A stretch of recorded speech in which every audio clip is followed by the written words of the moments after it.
এরকমভাবে সব ধরনের সরকারি সেবা যাতে জনগণের দোরগোড়ায় পৌঁছে যায়, সেজন্য নাগরিক সেবা বাংলাদেশ এই নামে একটি সেন্টার পরিচালিত হচ্ছে।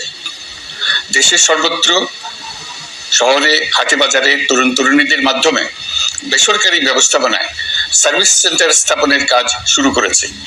এটি ঢাকা শহরে কয়েকটি সেবা কেন্দ্রের মাধ্যমে শুরু হয়েছে। প্রশিক্ষণপ্রাপ্ত স্থানীয় তরুণ উদ্যোক্তারা নাগরিক সেবা কেন্দ্র থেকে সাধারণ নাগরিকদের এনআইডি, পাসপোর্ট, লাইসেন্স, পুলিশের কাছে জিডি করা, কর ফাইলিং করা সহ বিভিন্ন সরকারি ডিজিটাল সেবা দেবেন।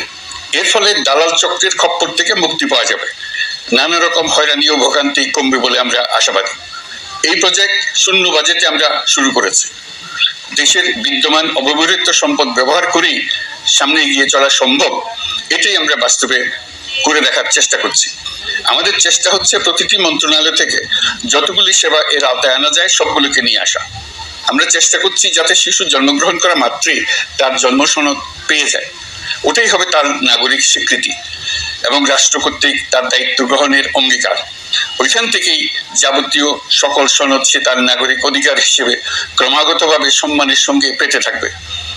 এক অফিস থেকে আরেক অফিসে তার দৌড়াতে হবে না, দালালের পেছনে মাসের পর মাস ঘুরতে হবে না।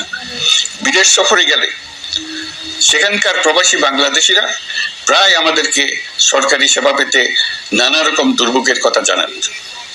প্রবাসীদের জন্য বিদেশে তাদের নিজ নিজ শহরে আমরা বেসরকারি উদ্যোগে পরিচালিত নাগরিক সেবা কেন্দ্র স্থাপনের উদ্যোগ নিচ্ছি। সেখান থেকে তারা পাসপোর্ট নবায়ন, জাতীয় পরিচয়পত্র ইত্যাদি সংগ্রহ করতে পারবেন।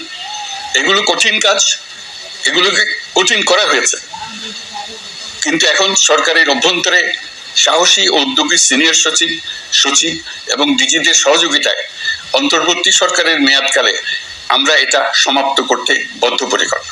প্রিয় দেশবাসী, আপনারা জানেন ঐতিহাসিক অভ্যুত্থানের পর এই সরকার যখন দায়িত্ব গ্রহণ করে তখন দেশের অর্থনৈতিক অবস্থা ছিল ভয়াবহ।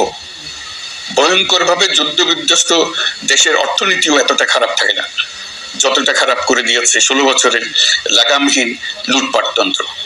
আশার বিষয় হচ্ছে শুধু ব্যাংক নয়, প্রত্যেকটি আর্থিক প্রতিষ্ঠান এখন ঘুরে দাঁড়িয়েছে।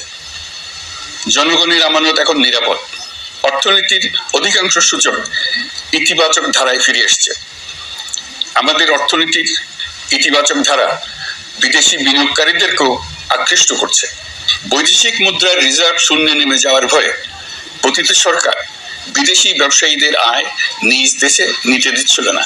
আমরা সেটা নিরসন করেছি। বৈদেশিক মুদ্রার রিজার্ভকে ইতিবাচক অবস্থা